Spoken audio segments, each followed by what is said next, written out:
Buongiorno a tutti, che piacere vedervi. Good morning, and what a pleasure to see you all here at this seminar that Federpreziosi Confcommercio, Assocoral, and the IGI have decided to organize together. We have two people here today with us who will take us into a spectacular world, the world of coral. There is no magazine, there is no newspaper that does not mention coral these days, and this is fantastic because we're going to dive in an amazing planet together, led by Vincenzo and Loredana, who will tell us anecdotes, peculiarities, and interesting aspects. All this is going to be very useful when in our stores we will be able to tell about the wonder of this exceptional product, which is a product of our seas. Vincenzo, to whom I'm going to leave the floor, is an extremely dynamic president. There's no day, there's no moment in the day when he does not tell us about his passion. I always tell Vincenzo, every morning you don't go to work, you just have fun, because every morning you enter a fabulous world. Remember when we were children and we were lost in our worlds?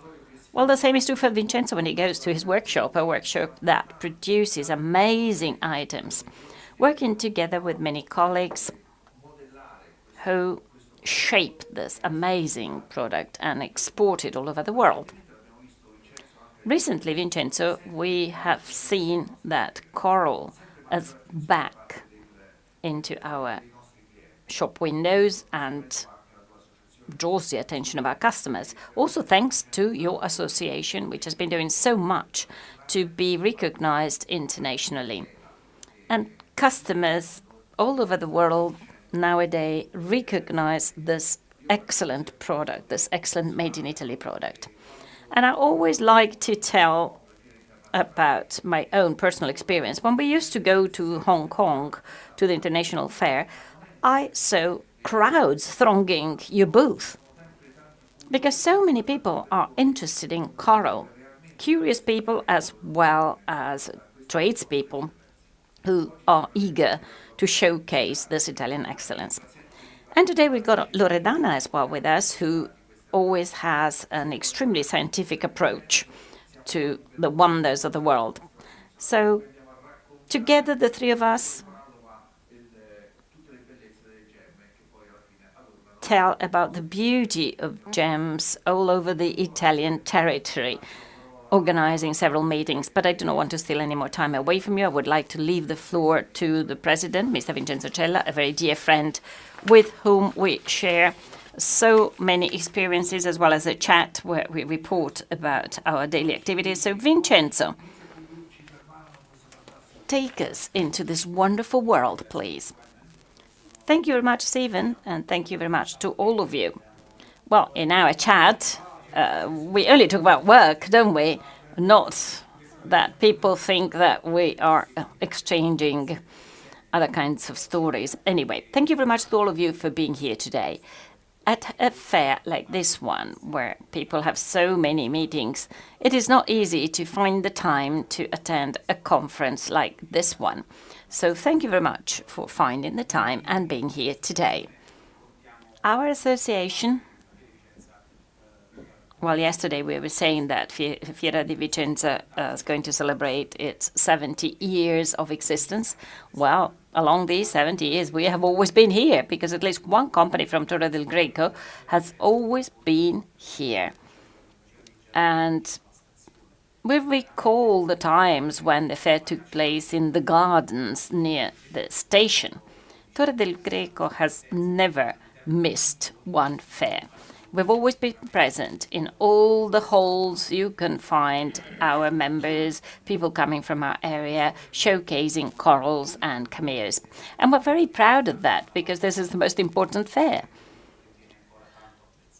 And our product still is highly appreciated. Together with Stephen and Loredana, we are sure that the more you inform, the more you train, the more you educate, the more this product is going to be sought after, and the more it will be easier to tell about it and to be able to sell it. So our story starts from far away. I will provide you with a short introduction about coral, and then, like Stephen told you, we will listen to the technical presentation by Loredana. We are passionate about the coral.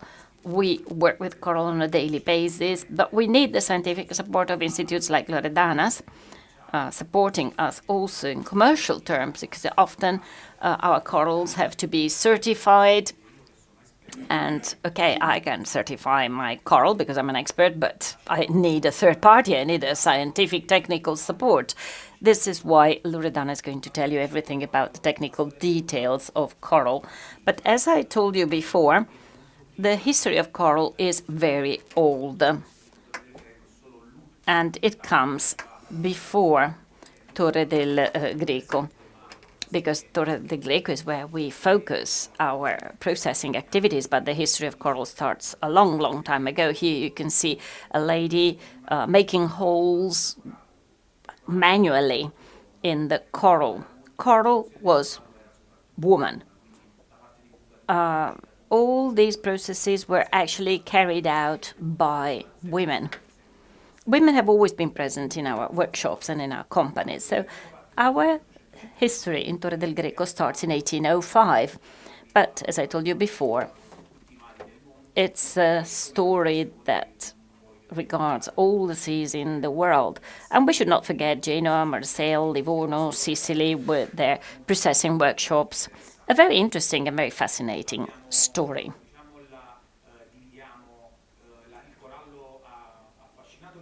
Coral has always fascinated the world. And there are many different facets. I've summarized 4 of them, but of course we could speak for hours for each one of them. Luckily, also for us, coral has different meanings, has different commercial aspects as well. Very often, coral is not used by women, but it is used by men with their religious rites. So there are many different aspects, historical aspects and cultural aspects of coral. The aperture pike one is probably the best known one. It is the one we still rely on. Most of us have got a little charm that should bring luck, which is made of coral. In India, we sell our coral residues because coral is used also to make an aphrodisiac medicine. So coral is transversal to all cultures and to all nations. Of course, it is also historical, because through coral I could tell you for hours about the Italian history. In some areas, coral was always present with the traditional garments, like in the Marche region, in the Ciociaria region. So the coral intercepts history, culture, also in areas where coral has never been processed. And sometimes coral is also appreciated in areas that, even though they're not too far away from Torre del Greco, nevertheless are related to that. Like we had women coming to work in families in Torre del Greco. They received a coral necklace or a coral jewel as a present and brought it back to their area of origin. And wearing coral, the woman actually showed her condition, whether she was married, whether she was a widow, everything through an earring where coral elements were added on or removed. So I could really talk for hours about this. There's also a cultural meaning in coral, which is appreciated all over the world and everywhere for specific peculiarities. For instance, working on international markets like the Asian ones, we know that dark red coral is highly appreciated. A dark red coral, which in our European tradition is not very widespread. Customers often say, I like Sardinian red coral. This is not officially codified because coral comes from the whole Mediterranean Sea, but by this definition they mean an intense red color, but not such a dark one like our Asian customers would like to have. So in Japan we have the brown coral, which has very dark nuances, and the Mediterranean one is not that dark. And in America, for instance, natives also use elements in coral. And now we get to the religious side of it with Trapani, which has a long-standing and very beautiful tradition. And the working on of coral has always been different from one area to the other areas. In Torre del Greco, corals are used both for Catholic rosaries, but also for Muslim prayers, for Tibetan prayers. So almost all religions have an element in coral in their long-standing tradition. And this is a really fantastic journey. We could talk 1 hour on each of these slides. And then we get to Torre del Greco, which, as I said, has been the last town where coral working has arrived, thanks to the passion of a Marsiglia-born person. He moved from Marseille to Naples. And the picture that you see here is Torre del Greco. At the time, there were 1,000 small boats which collected coral. So Martin got to Torre del Greco and he saw a lot of corals which were collected. But at the same time, he saw that there was a lot of poverty in the town. Very often this wooden boat would not come back. There were no communication means, and many women just lost their husbands. Well, yesterday we spoke about innovation, and Martin was an innovator because he understood the potentials of Torre del Greco. So he asked the King of Bourbon in 1805 to have a regulation on corals. He was the only one who could work corals in Torre del Greco, and he committed to going back to Torre del Greco to teach and educate people about coral working.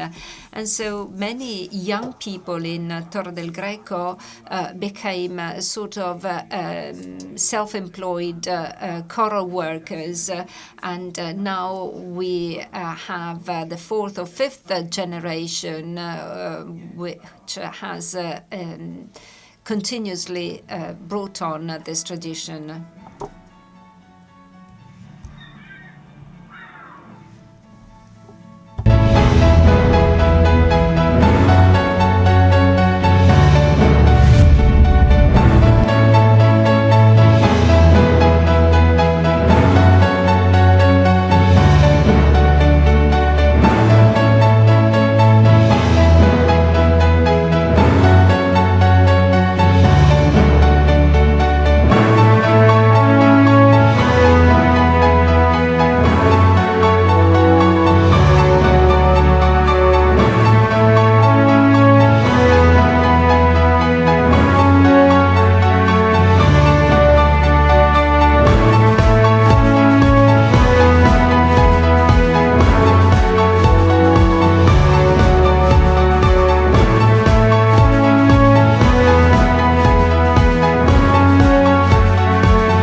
So just a few seconds, just to tell you and to let you understand why in Torre del Greco.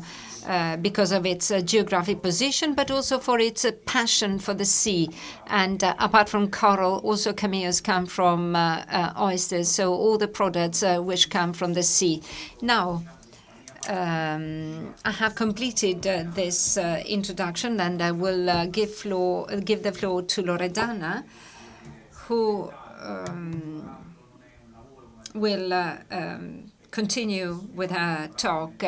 As my father often says, coral can become a disease, and it's a disease also when it reaches the people who buy it or who work on it, because behind corals there is history, there is tradition. You could talk years about corals, so certainly it's a hard job, but for us this means to show our love for the sea and for this red gold, but also for our town and our traditions. Thank you. Thank you, Vincenzo. And now the floor to Loredana. But first of all, I'd like to say something. I often visited Torre del Greco, and recently I had Vincenzo as a tourist guide. And I have to tell you that in any road, in any corner, it's not a smell, it's a perfume, the perfume of coral. And I was lucky as to visit the Debbie Institute, an institute where the future coral operators are trained, who will then share the passion of Torre del Greco throughout the world. And the passion, the enthusiasm of these young people has been extraordinary. They told us everything about the school and the museum. So it's the culture of coral. And Torre del Greco is really sort of drunk with the coral.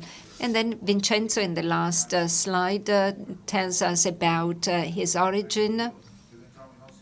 So we went to our labs, and that was something which remained inside us. And it's not a disease, of course, because diseases are bad. It's a sort of a play where you are involved and you cannot do without it. And every day he tells me about his work, his interviews, his contributions, and the contributions of his colleagues in terms of promoting this incredible art, which is sustainable and passionate. Well, I remember some years ago I went with some representatives of Fiera Vicenza to visit some production sites in Torre del Greco. And these colleagues were really struck. They didn't know about that, and they were really struck by this product of nature. And we need to know about the scientific side, which will certainly help us in terms of appreciating corals more and more. So we now get into the details of corals. Well, I always wonder whether they are something vegetal or animal. Anyway. Thank you, Stephen. Thank you, Vincenzo, for involving me and inviting me to speak about corals. Well, I teach gemmology, and it is one of the gems that we speak about, but we have to make a differentiation because it is not an inorganic gem as most gems, but it is a biogenic gem, not organic, but biogem, because it is originated by a living animal. So how nice, it comes from life. Although it is the skeleton of living organisms, and without these living organisms, we couldn't have corals.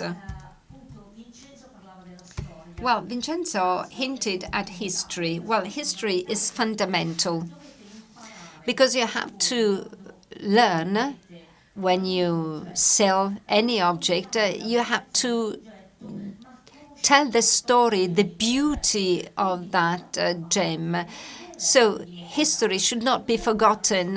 We should not speak just about the chemical characteristics, because then one immediately forgets about chemistry.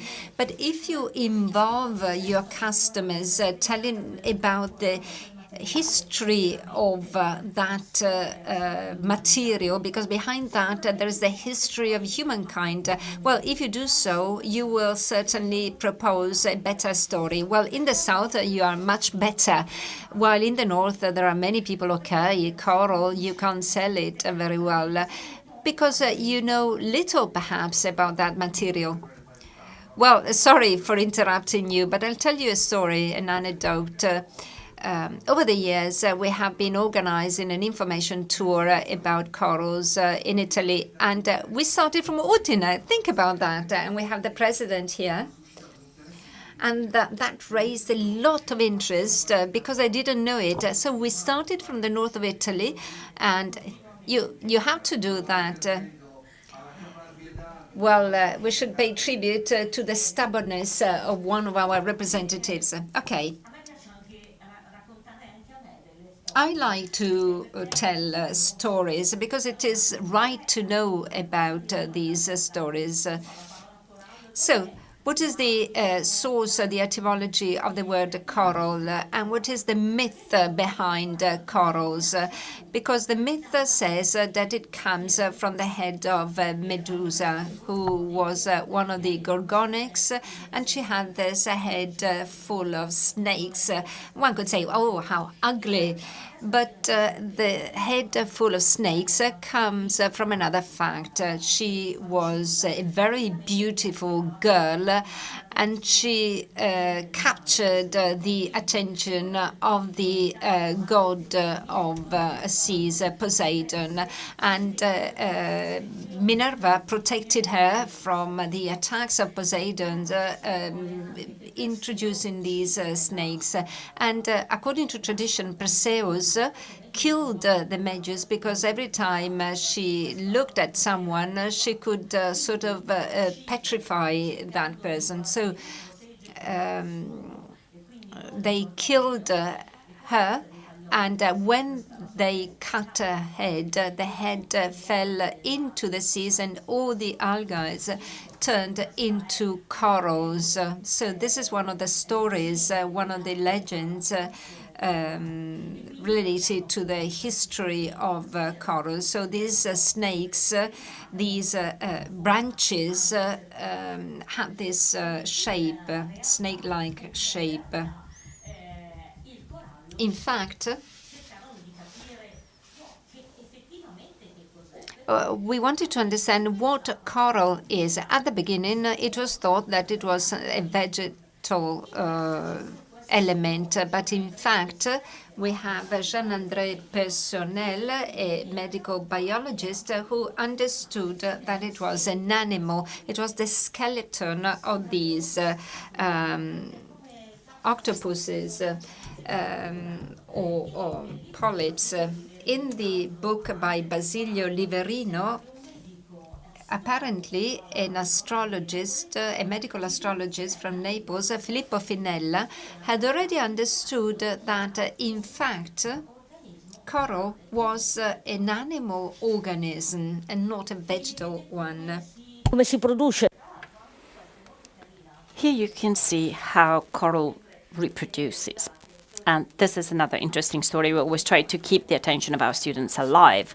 So we tell them that we have two different types of reproduction, the sexuate and the asexuate one, and they become alert when we talk about that. As a matter of fact, there are moments when these jelly-like animals release sperm and eggs that meet in the sea and create a first cell that will look for a rocky substrate and give origin to a colony through the duplication of the cells, leading to the formation of new colonies. This is very, very important because when the environment is not favorable, these oocytes actually migrate towards cleaner waters or towards areas where the climate is more suitable for their growth. It's like when we think about spending the winter at the seaside, when we can afford that. Well, in the same way, also corals are very intelligent animals. So here you can see the polyps, which give birth to colonies like this one. And here you can see the branches with living polyps and branches that have been abandoned. So the number one thing I want to tell you is that when you collect corals, you never look for corals with living polyps. So later on, when we talk about sustainability, we must remember this. Collecting coral is something everybody's scared of because everybody thinks, oh my God, poor corals, we're killing them, we're killing the reef. But later on, I will tell you that this is actually a myth that should be busted. So these are the beautiful little polyps of the Octocoralia group, because they have 8 spikes or tentacles. They're cylinderates. They are located on an organic membrane. And what is actually used to produce gems is the skeleton. The skeleton produced by the polyps, I mean, just like we produce our own bones, our nails, our hair, polyps produce their own skeleton, which is an exoskeleton. It is external, in other words. That's a chemical composition. I know you're going to forget about that, but I have to tell you. So it is a calcium carbonate, specifically calcite. That's the mineral. Yesterday we talked about Accoya pearls. They're also made of calcium carbonate, but they're in the form of aragonite. So calcium carbonate. Carbonates can be destroyed by acid.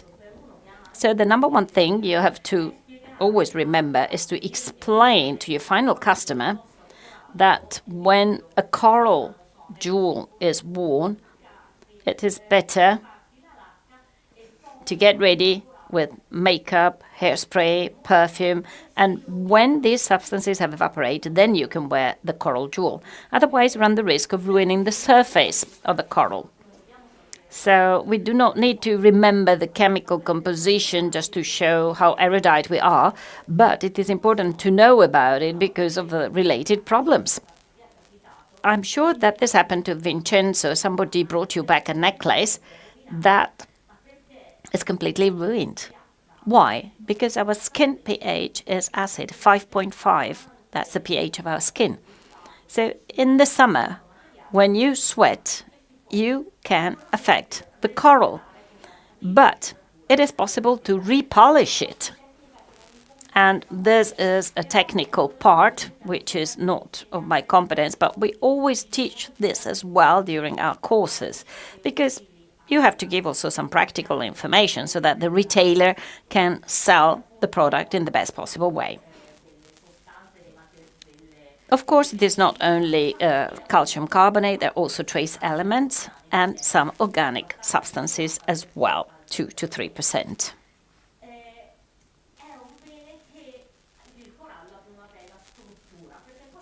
The structure of the coral is very important, and this allows us to recognize natural color from imitations. Because when you look at the coral, you can see these longitudinal striae. Sometimes you can see these little eyes, which are actually the place where the polyp used to live. So a structure like this one makes you understand that it is natural coral. This is a section of coral. The cross-section recalls the trunk of a tree, because also in this case, animals grow and keep adding calcium carbonate for this growing process. That gives origin to this kind of structure with concentric rings, proving that this is or was a growing skeleton. Each species grows up to a certain level because when the structure is too large, the polyp moves somewhere else. It becomes too crowded, in our words, and the polyp decides to move to a quieter area, setting up new colonies. I love this slide. Because when we talk about the world of coral and all what is referred to as coral, we should not forget that there's 7,000 species of coral, a huge number. But the ones which are actually used as gem quality material in jewelry, well, this boils down to one single family, the family of Corallidae, with 3 genera: Corallium, Pleurocorallium, and Hemocorallium. Of course, it is very important to be able to specify also the species of the coral. All the other corals are called frequently common coral. So there is a distinction between precious coral, that is used for jewelry, and common coral. So you can see that at the beginning we got the class of Anthozoa with Octocoralia and Hexacoralia. Hexacoralia are the corals we can see in the coral reef. Corals that can be also on the surface of the water. You can see them in the Red Sea. These corals are on the surface of the water. And the reefs truly are very much sensitive to any change in temperature, also a minor change, and can be damaged. Conversely, the other corals can live in the depth of the seas, and they're collected actually in the depth of the seas, from -50 to -2,000 meters in depth. So at 1,000 meters, you can be sure that the change in temperature on the surface is not perceived. So we need to know all this, because a final consumer might say, no, I don't buy any coral because I want to save the coral reef. So you have to tell them that this is a completely different material from the reef corals that are sometimes actually brought on the market, but via other channels. They may be used in custom jewelry, but certainly not in gold jewelry. Of the 8 species which are used today, we have Corallium rubrum, which is generally used, and this is known in the trade as the Sardinian red coral or Mediterranean coral, because also in your certificate we like to use the term Mediterranean coral. Then we have Corallium japonicum, called Aca, Moro, or Oxblood. Pleurocorallium elaceus, that also has an Italian name, Serrasuolo, because this is related to the processing activities. In Italy, it is called the Serrasuolum. In Japan, it is called Momo. The pink one is called angel skin in Italy. In other countries, it is called peau d'ange, pelle d'angelo. Every country has got its own translation of the term. Then we've got Pleurocorallium conojoi, or pure white, or Shiro, Pleurocorallium secundum, midway, white pink, Hemicorallium lawense, deep sea, Shinkei. So as you can see, we always have a commercial term to define the different species of coral. So like Vincenzo was telling you before, institutes provide certificates, but every now and again we actually go to Torre del Greco to take a look at the material, because it is like pearls. You have to see the coral, you have to touch it. Because I am sure that we need some scientific evidence to be able to claim something. But I go there and they say, look, this is the Mediterranean one, this is the oxblood, this is this is that. I mean, they got such an amazing capability of looking at the material and knowing what it is. We have to analyze it. This is why we have to join forces. Their practical knowledge of the material is for sure much more significant than our scientific knowledge, because they know more, but they need our certificates. So this is why we actually work together. But for sure, if we had to make a competition, he would be much better than me at recognizing the different species.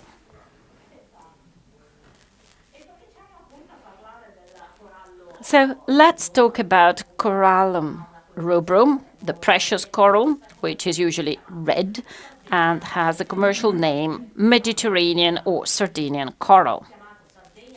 It is called Sardinian coral because it actually comes from the waters surrounding the beautiful island of Sardinia. And the collection of corals started with the Phoenician. The Sardinian people did not like the sea. They used to live inside the island, in the mountains. And as a matter of fact, the cuisine in Sardinia is predominantly based on meat rather than on fish, because the sea was actually the place where the enemies came from. But then the Phoenicians arrived and taught them to make use of their silver mines and to collect coral. In the Neolithic period, we can already find objects and items of coral in Sardinia. The Phoenicians traded coral throughout the Mediterranean to Lebanon, the Middle East. And so it was the coral also was taken to India from there. So our Sardinian or Mediterranean coral dates back to 5,000 years ago. And one might think, how can it be possible 5,000 years ago? But these were actually the ways of trade. Our coral is the most appreciated one. It is collected at a depth that ranges from 50 to 1,000 meters. Let's have a look at the features of the branch, which is actually called the corm. It is bush-like, which means that it can actually develop in different directions. And this is very important because the Mediterranean Sea does not have very strong currents. The average height of the bush is 15 centimeters. The average diameter is 8 millimeters. And the weight is 100 grams. Why am I giving you all this data? Well, because if you see a necklace with a bead of 20 centimeters, well, this is extremely rare. It is almost impossible that it can be Mediterranean coral. So it's also important to realize from the size whether it is one type of coral or another type. I love this picture. This is a sculpture representing Jupiter that can be seen in the British Museum, made of Mediterranean coral. Talking about ancient items, which are absolutely wonderful in my opinion, look at these beautiful jewels of the 18th century. Let's say that from 1400 onwards, coral has been used also to produce items that were not sacred items, that were not charms for good luck, but that were simply ornaments. So that's a historical moment when coral started being used for different purpose, and in the 17th century, many items were produced. Go to the Trapani Museum and enjoy these objects. Coral is related to the blood of Christ, in Christianity, and this is why coral was used to make beautiful sacred objects. That's why Madonna was holding the baby in her hand in Piero della Francesca's painting, and there is the coral necklace meant to protect the baby, to protect Christ, or the little angels. So the painting by Piero della Francesca is at the Pinoteca Ambrosiana, and we have another beautiful painting with the tersicore and the three little angels who dance, and they wear the coral because it was a sort of protection for kids, and it was also a talisman for kids. So I know that in Naples there is still the fashion of giving as a gift a coral necklace when a baby is born. And also religious items were made with coral. So this is a recent piece of art by an artist from Belgium who, with small pieces of coral, reproduced another symbol of Naples, which is the San Gennaro's tiara or crown. So here we have this new tradition that is using a material which is becoming fashionable again, so to say, and connecting it with the long-standing tradition of Naples. And this, well, you can understand who made it.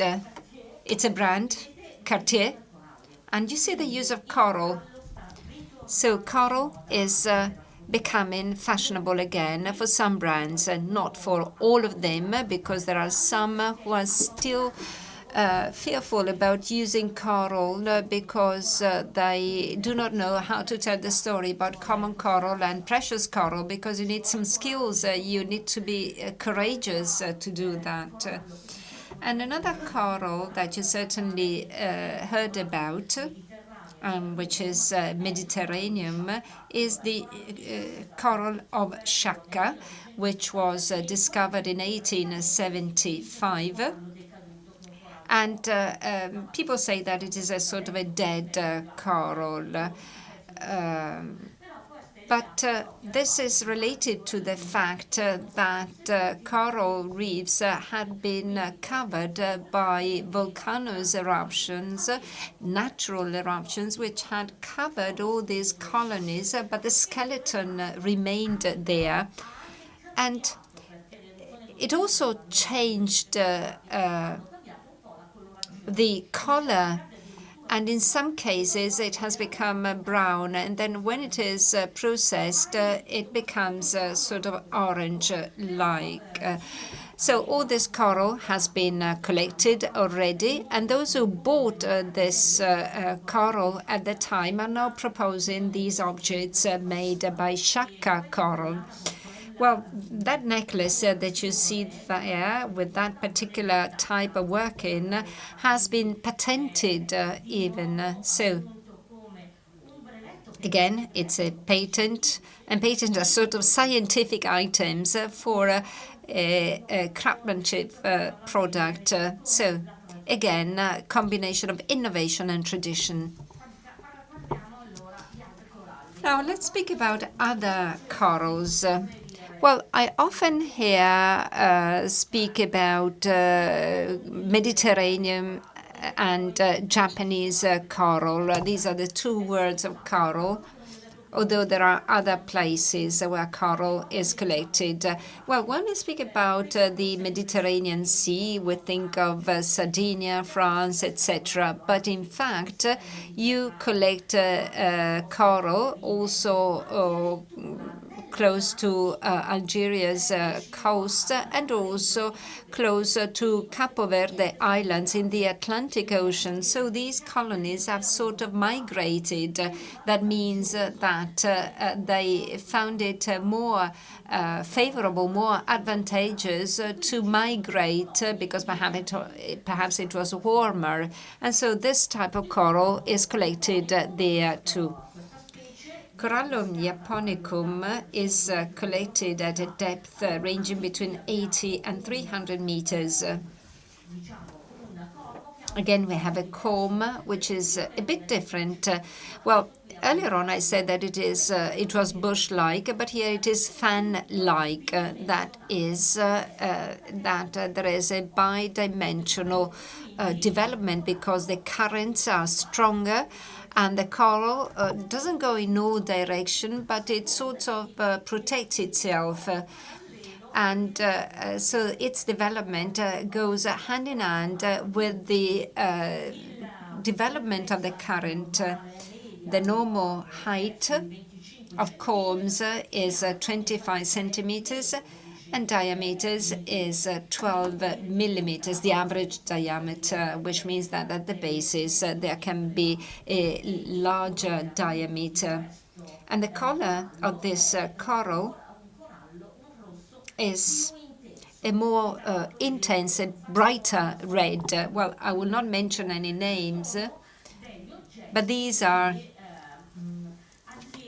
objects made by Italian companies, above all Torre del Greco. I will not mention your name. And these companies export corals throughout the world. And Japan, China are one of our most important customers for this type of material, which, by the way, is expensive. Well, perhaps you can say that later. It's an expensive product because look at this necklace. Look at all the balls which have to be processed with the same grade of color, without any defects, because like all animals, they can be imperfect, and the skeleton, well, I, above all, have some problems with my skeleton anyway. We have defects, and this is demonstrated by the skeletons, and so you have to look for the most beautiful pieces. And so when you make objects, these, of course, have major costs. Another type of coral, Plerocorallium elatius, which is called cerasuolo, which recalls the cherry, or momo in Japanese. The color can be red, orange, pink, orange, and its characteristics, as in the Japonicum coral, is that the skeleton has a white soul, as it is called. So the center of the skeleton is white. So again, when you work on this type of coral, you have to hide the white side or eliminate it. There are some cabochons where the white side is really eliminated.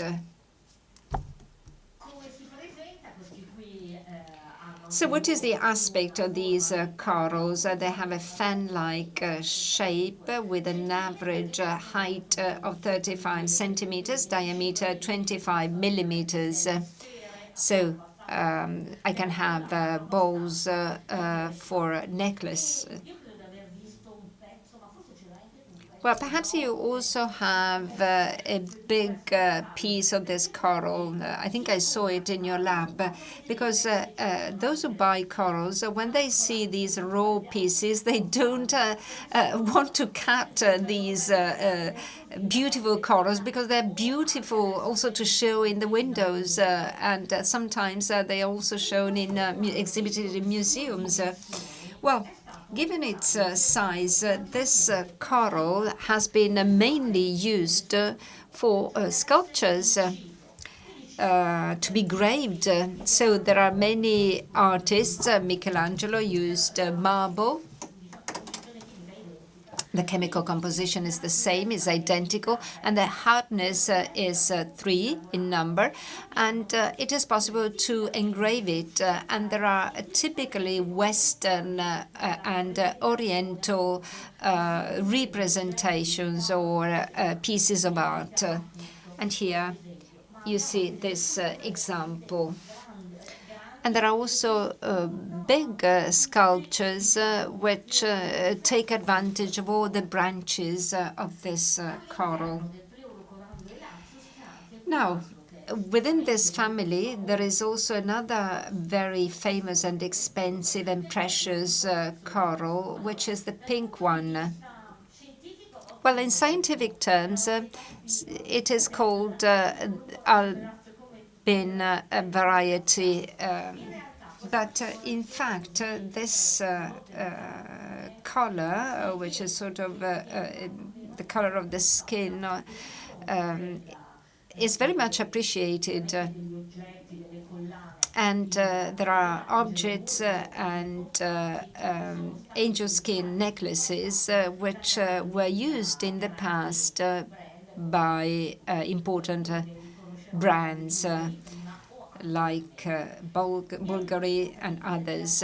Well, I had forgotten to say that sometimes this type of coral was also found in Coral brunum. Well, I would like to interrupt you to tell you a story. Here we have the representative of another historical company from Torre del Greco, and my colleague can certainly confirm that these stories are very important because when you see every type of pink coral, well, everybody thinks that it is angel skin, but it is important to say that it comes from the Cerasuolo coral, which has a specific range of pink, red, and dark red. So it covers all the range of colors, but not all pink coral is angel skin coral. So it is very important to specify that. Angel skin corals have specific characteristics. It comes from Melatius. It is very expensive because it is very limited in quantity. And then another thing which is asked for is about the cost of corals. Well, Japanese coral is expensive, but every type of coral has its own characteristics, making it more or less expensive. So every characteristic, every type of these corals that Loredana is presenting have some specificities, making them more expensive or less expensive. Well, you see that necklace, I saw it exhibited in New York in a shop, and the price of that necklace was $3 million.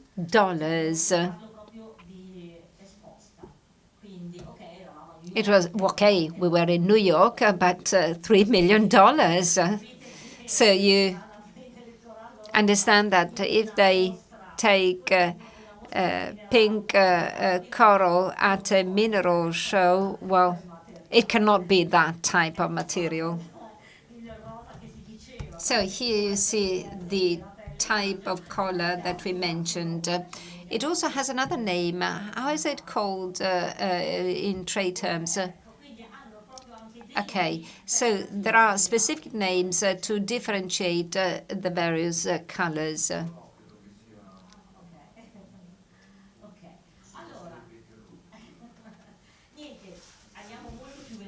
Okay, now let's go faster about these corals, which are less known and less appreciated. Pleurocorallum elatius conojoli.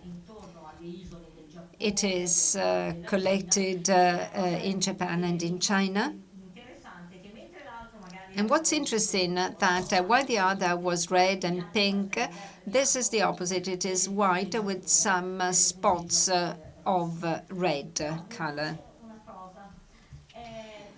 Well, I'd like to tell you something. I told you earlier that coral is also used to create works of art. Well, this is a sculpture that I love.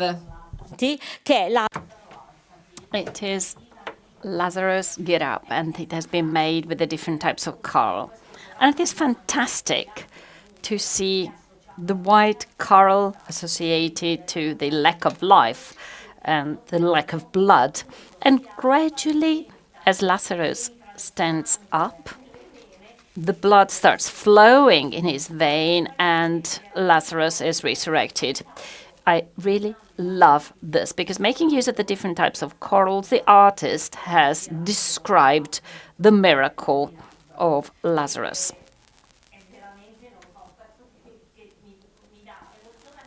It is really something that elicits so many emotions.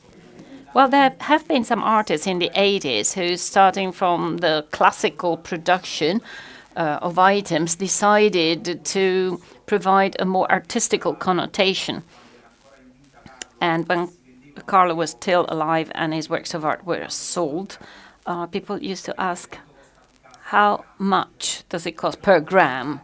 It's like saying, how much does a painting by Picasso cost per gram? You know, a sculpture has got its own value, but this has nothing to do with the cost of the raw material. It is a work of art. Yes, and that's the beauty of coral, because you can create works of art. So here you can see other pink corals, like Pluricorallium secundum, also called pink coral or midway coral, because it comes from the archipelago of the Hawaii with this name.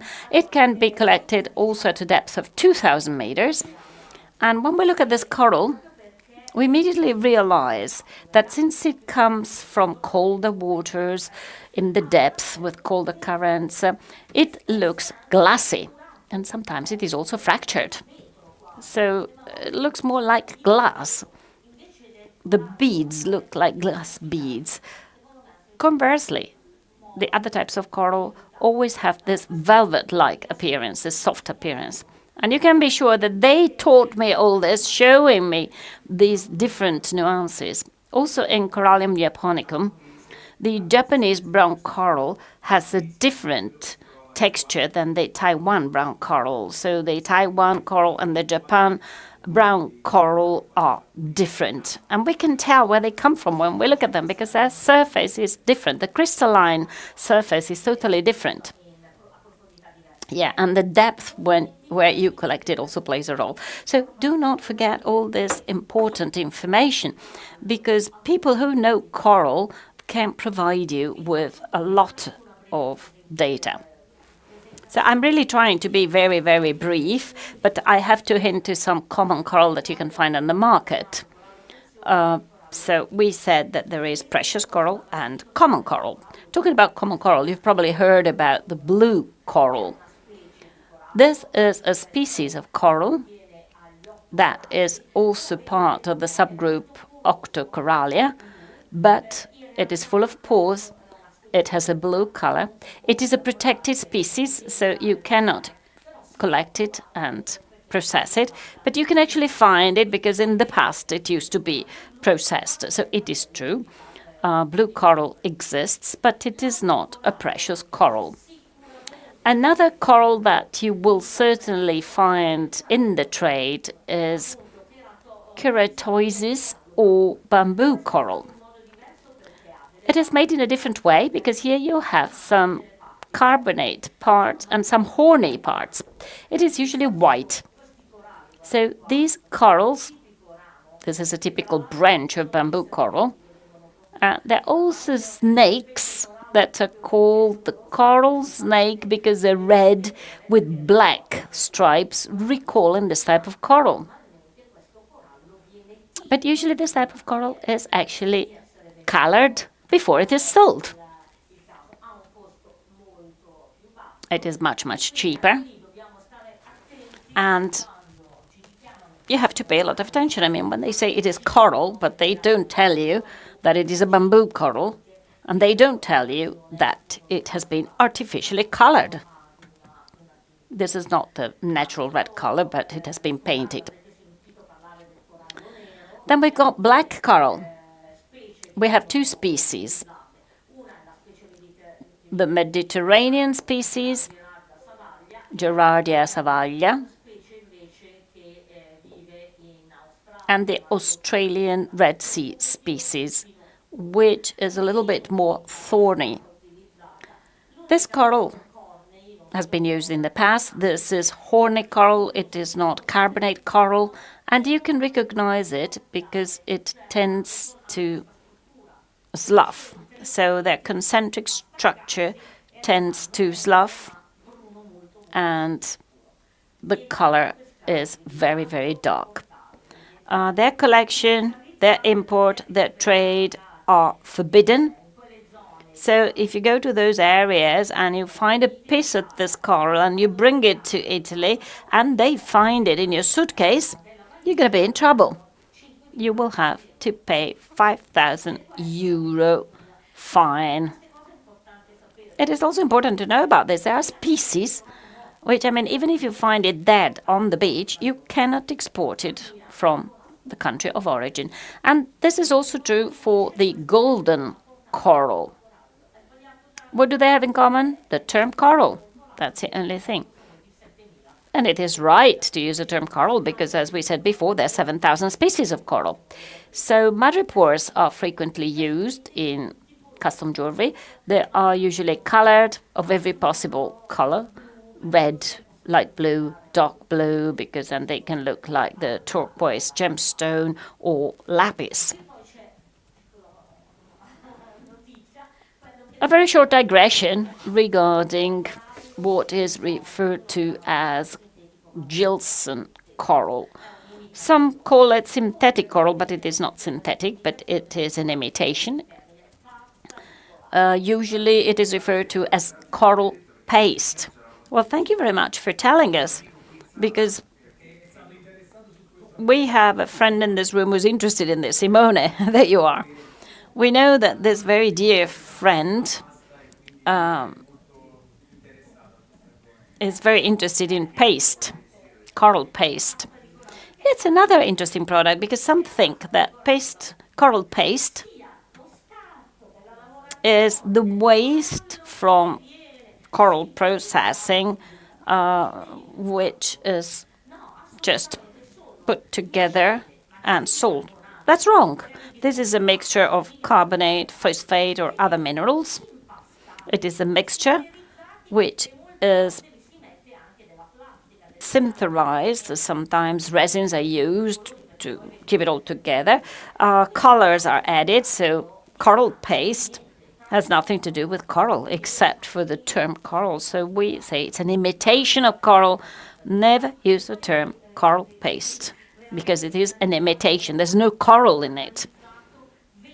We have analyzed 20 different types of coral paste because the chemical composition can be manifold. But it is important that people know that coral paste has nothing to do with coral, like turquoise paste that comes from the waste or the process.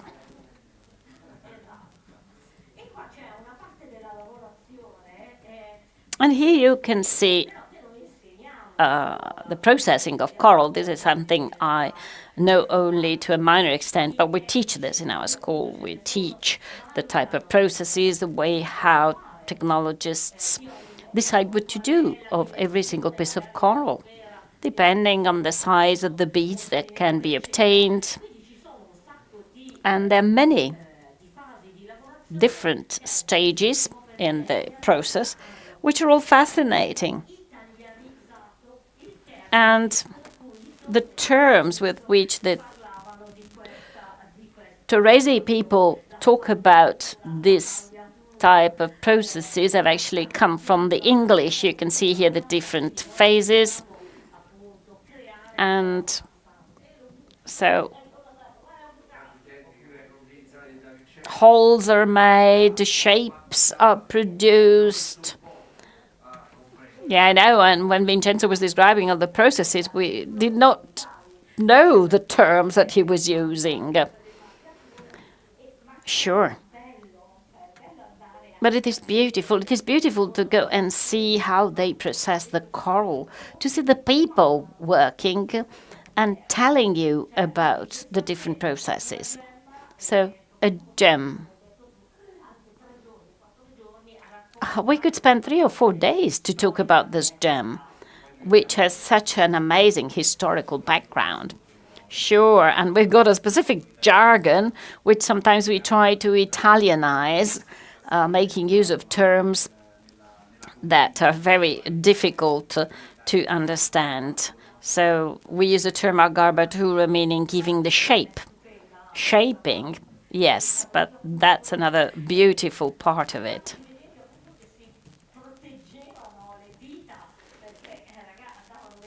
So, as you can see,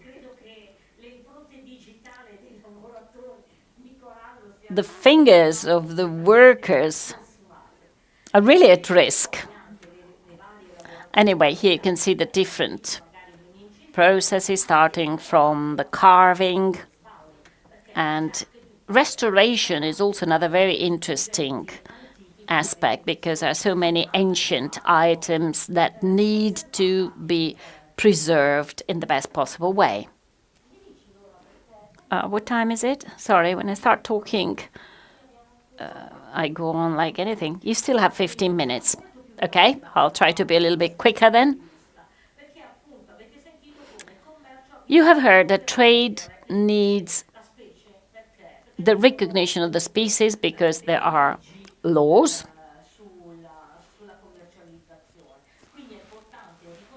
For trading coral, so recognizing the type of coral is fundamental. And since the term sustainability is very fashionable nowadays, there is a specific request that coral must be sustainable. Here you can see the different species, the ones that are used for jewelry production and all the others. Let's see how you recognize a species. Well, it is important to recognize the different species because the Convention of International Trade in Endangered Species, the Washington Convention that dates back to 1975, prior to that year, everything was traded without any problem. But since 1975, the convention forbade exporting some animal species. What about coral? Well, coral does not appear in any list of forbidden species, so you can trade coral. However, in the enclosure number 2, or appendix number 2, mention is made of the common coral, which should be forbidden from being traded. However, if you can prove that the coral was found and it was old and can be traded, then this is possible. Regarding precious corals, China in 2008 asked to monitor all precious coral species that are not at risk of extinction, but they asked to monitor them. But they forgot about the rubrum, so Japonicum, Elaceus, and so on and so forth are on the list. And for these corals, you need documents specifying the type of species, where you bought it. I went to Japan, I bought the coral. I mean, traceability of the material is guaranteed. Sure, but in Appendix 3, a country can ask to introduce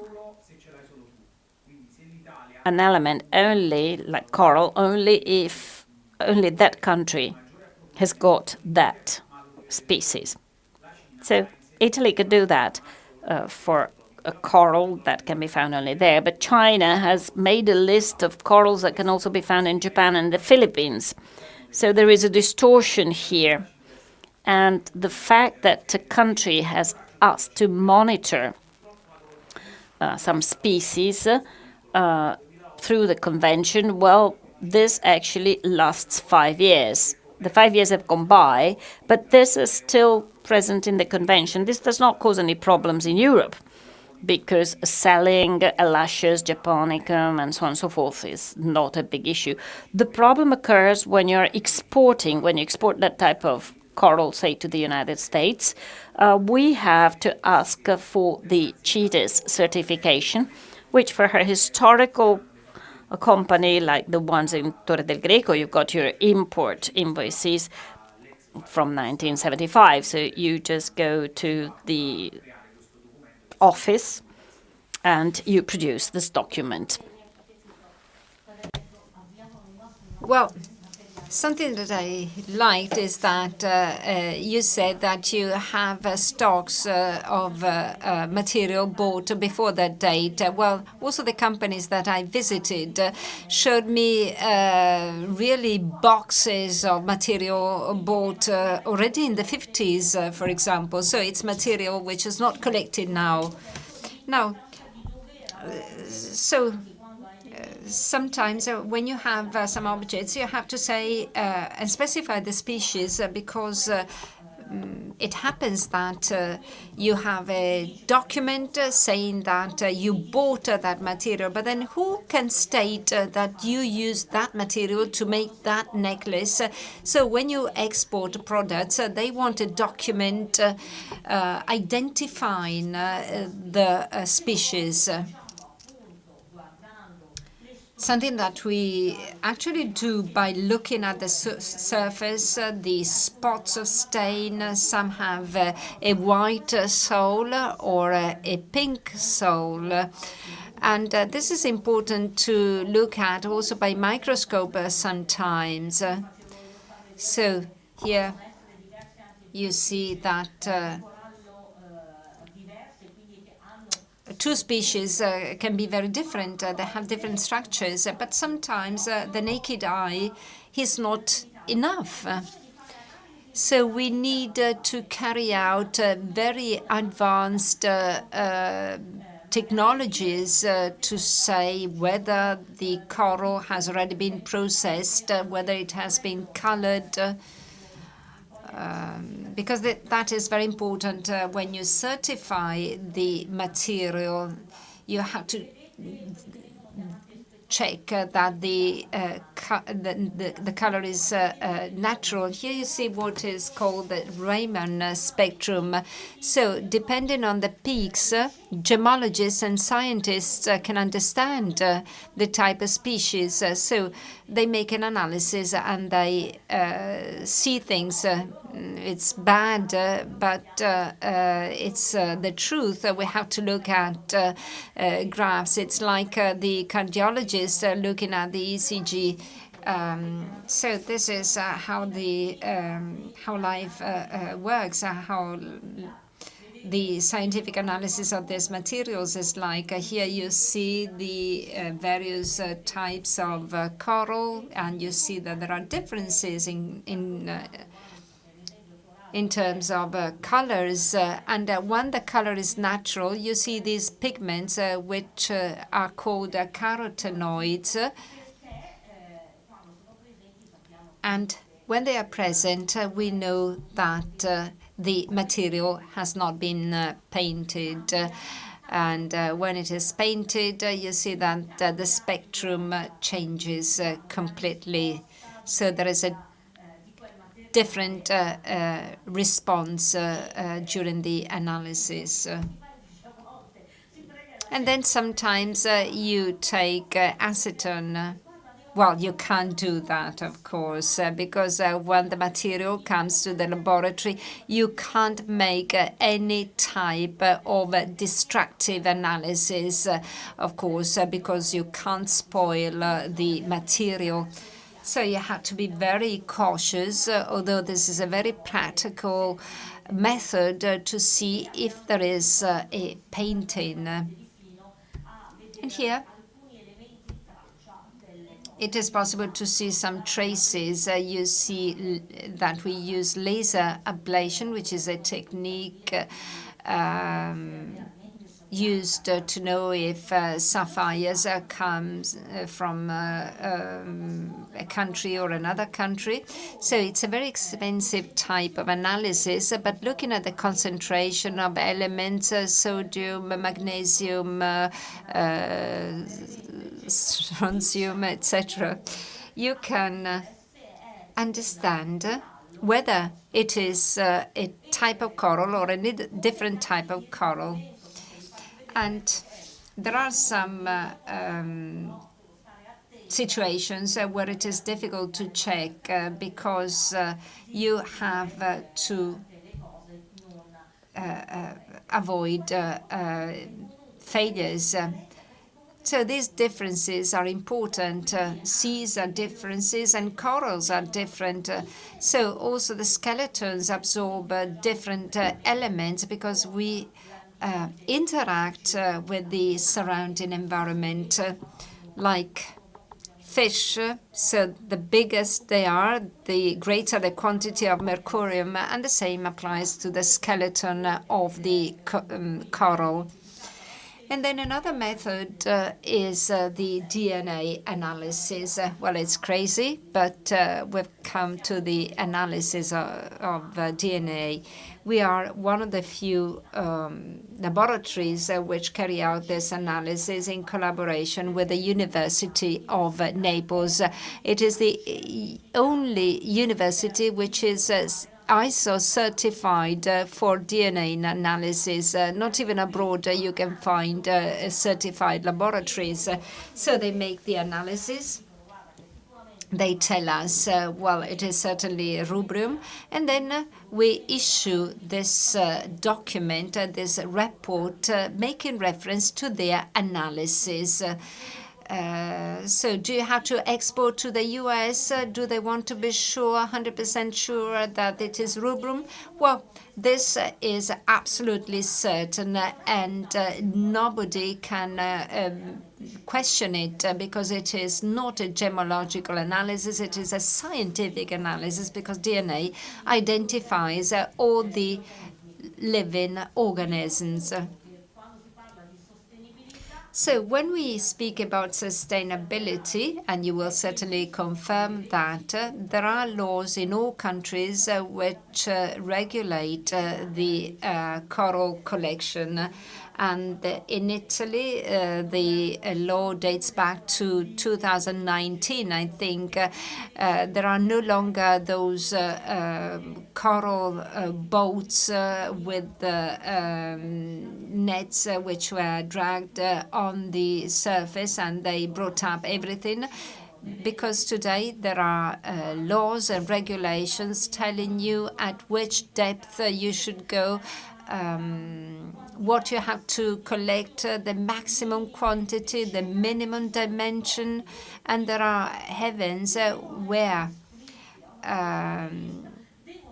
these operators have to bring the material. So when you speak about sustainability, well, sustainability is certainly there, and we appreciate that, of course. Otherwise, there is room for illegal operators. Well, we have the support of Assocoral, which has participated in all negotiations, trying to find the best possible solution in order to safeguard the unique production of Torre del Greco. Well, by the way, apart from this aspect, well, the law is not our target because every year the GFCM, which is an FAO organism, organizes many meetings involving scientists, nations, governments, stakeholders, various stakeholders, and there are meetings where we analyze the results of coral collections in all the areas of the Mediterranean Sea. So there is just one single organism involving all the operators. But clearly, if in Corsica coral grows at a slower pace, well, it's true that we can't have the same laws for everybody, because in some areas you are more restrictive or less restrictive according to the peculiarities of the coral. If there is an area, a coral collection area, which is suffering, then the organization decides to stop the coral collection for a certain period of time. Well, another point, right for that reason, Japanese have started to study the possibility of transplantation. They take small colonies, they cultivate those colonies in laboratories, and then they put them in some areas to see if they can regenerate, because they say that perhaps in the future they will need to replant this natural species. And so they produce these small corals, and there is this protected area where corals have started to grow. Well, two iconic women. One comes from Naples, Sophia Loren, who on an event was wearing this coral necklace, and she's really beautiful, and also the necklace is beautiful. Okay, thank you so much for listening to me. Well, there is a lot to say, and I would like to continue to speak, but of course we have to stop. Every time you said something, something else came to my mind, because there is also the history of coral collection in Sardinia, which is really fascinating. The various types of trade, the fact that they become symbols. I don't know if you heard about that. They use corals for many traditions, and there are so many legends and stories. Well, I understand when you sell corals in a shop, of course you have to think about other things. I understand that, but perhaps also jewelers should dedicate some time to studying and reading about this material, because our job is to sell dreams, to sell culture, to sell history. So please continue to participate in these seminars, in these gem talks, because I hope that such meetings can enrich and increase our knowledge, so that when we are full of stories, we can also share those stories with other people. Thank you.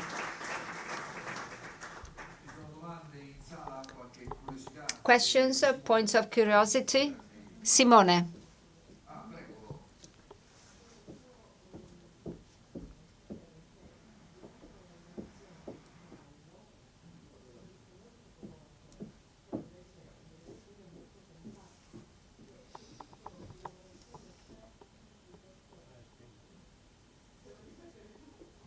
Shall I repeat the question? Asked the lady, because she was not using the microphone. Okay, the question is, coral seems porous before the processing, and then it becomes dense, compact. Well, let's say that the main issue, as Loredana said, she spoke about various meanings.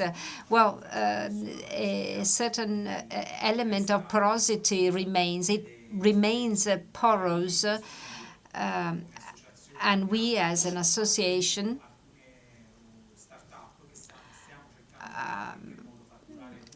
are working with some startups in order to study how to maintain the brightness of corals, because corals are very porous, and so they absorb whatever comes from the body. And it is a handicap, if you want. It's perhaps our fault because we make corals porous. Sometimes we are given back necklaces and they ask us to give them back life to these necklaces which have become porous. Sometimes you don't see porosity at a naked eye, but it is porous. It becomes porous. Yes. Also within the same sea, that is the Mediterranean Sea, well, we can differentiate corals, and we know what coral comes from Sardinia, Croatia, Algeria. So we collect corals from throughout the Mediterranean Sea, and from the shape, well, there is something that we call the outer space, and we can understand from where the coral comes. In Sardinia, in Puglia, well, we can say what coral comes from Lecce, for example, or from other places. Well, indeed. Well, when it is processed, of course, a coral loses these characteristics. But thanks to DNA, it is possible to understand whether it comes from Algeria, France, or Sardinia. Well, it sounds strange, but I hope we will not get to that requirement, so that we will not be asked to identify the place of collection, because the value of material should not depend on the origin. This happened with color stones. So let's just look at the ruby, whether it is beautiful or not, and not the origin. Otherwise, we run the risk of science spoiling a market.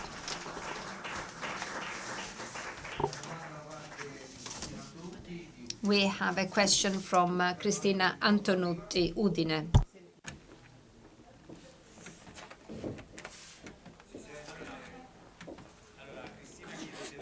Christine is asking whether you can always polish coral. Absolutely, yes. And very often, however, polishing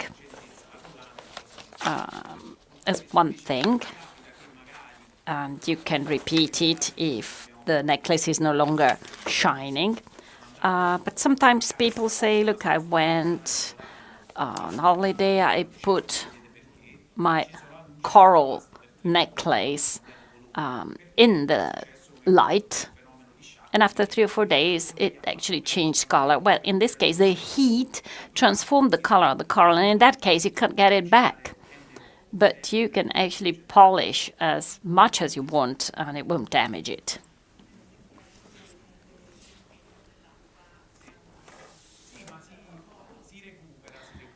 No problem if the shine had gone because of the seawater. No problem at all. So you actually use brushes to polish it? Do you use a specific material? No, the polishing is very simple. We use brushes that must be used for coral only. And you can do it with the white, clean brush. Sometimes maybe the coral is part of the jewel, then you should actually take it away from the jewelry, because otherwise the dirt of the gold would end up in the coral, and then it is difficult to clean the coral. So you need to remove the coral, and you just brush it. But don't use the same brush for gold and silver first, and then coral, because that will worsen the situation. So if you have a coral necklace and you want to polish it, in our companies we have special machinery that provide with the polishing. But if you've got one single necklace, you can also brush each single bead manually. Takes more time, but you can do it. You might run the risk that the thread breaks. So that's the only problem, and then you have to rethread it. But we usually do this in large quantities. We have tumble systems that provide us with the possibility of polishing large quantities of coral. So we might have 50,000 pieces and we cannot polish them manually, so we use our special machines.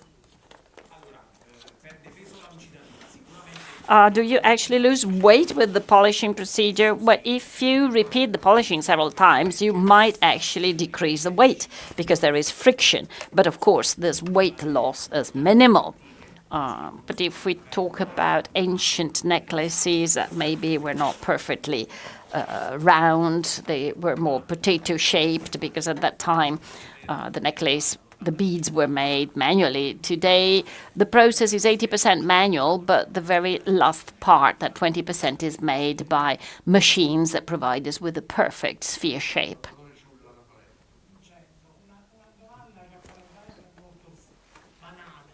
A trivial question.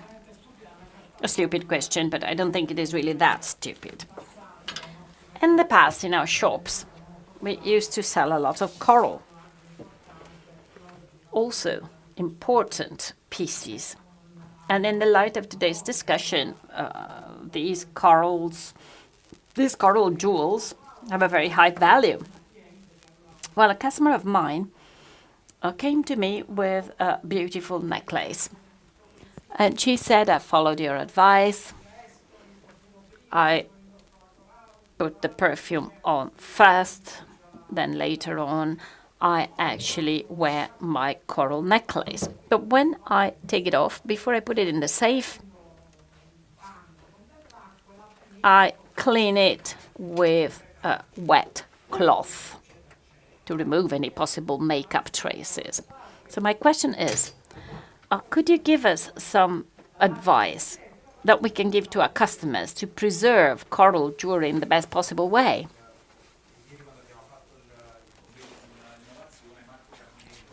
Yesterday, during the conference about innovation, Marco Carniello said, sometimes I ask trivial questions that may sound stupid, but they're the most innovative ones. So also your question is not stupid at all. For sure, when you store your necklace, well, many people try to clean the necklace so that it can last longer. Actually, if you're safe as in a humid place, a damp place, that's not good. So you have to preserve the coral in the best possible way to keep it shiny.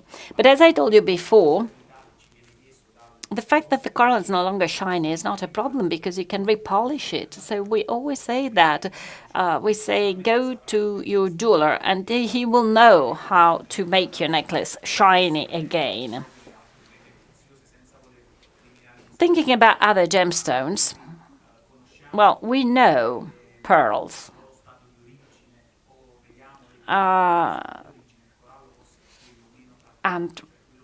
we know other gemstones, but I mean coral is the least processed gem. It is what you see, so you can restore it easily.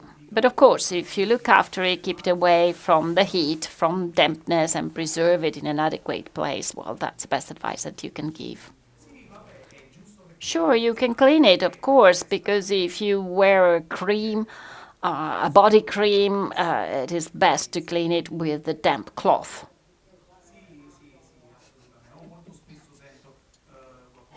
Very often some people say that some colored oil can be used, but we do not know about this kind of things. I don't think it is necessary.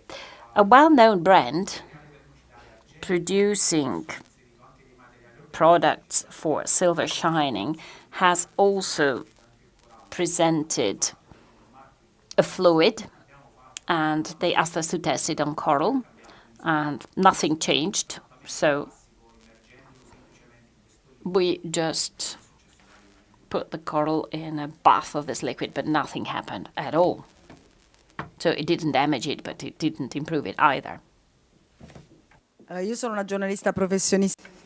I am a jewelry journalist, but my question is the customer's question. I've got many coral jewelry because I used to like it in the past. And my grandmother said, you can go swimming in the sea with your coral necklace because it is good for the coral. So I would like to know whether this is true or not. That's what my grandmother used to say. Sure, you can go in the sea with your coral necklace. I've got Sardinian coral predominantly and some Shaka coral jewelry as well.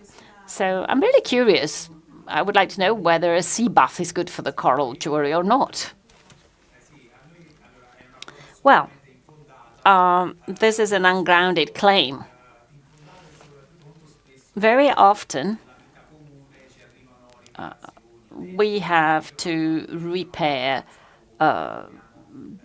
jewelry, and you don't know what we find in it, traces of soap, detergents, anything. So anyway, a sea bath doesn't do any good to the coral at all. It doesn't hurt it probably, but it doesn't do any good to it. So Torre del Greco is the capital of coral processing. So just trust competent people. Well, thank you very much to all of you, and see you next time. Thank you, Loredana. Thank you, Vincenzo.